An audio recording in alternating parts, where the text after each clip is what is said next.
Hello everyone. This video is going to be about the trim feature. To start this demo, we're going to draw two circles using the circle tool.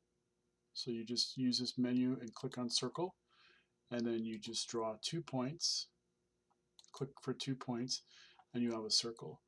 We'll do that again. We'll draw another circle, and we click 2 points.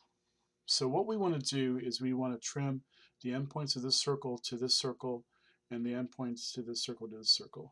To do that, we select the two circles and we choose the trim tool under the curve menu. And then the instructions say click on the endpoint to trim. So in this case, we're going to just choose this here. And then the next instruction says click on the curve to trim to. So we click that, and you notice it's trimmed. We do the same with this endpoint, click it, and then click the curve to trim to. You notice there's a line here, and that's because these circles are drawn as closed type, so we're going to unclose them by clicking this tool, or you could choose this parameter here.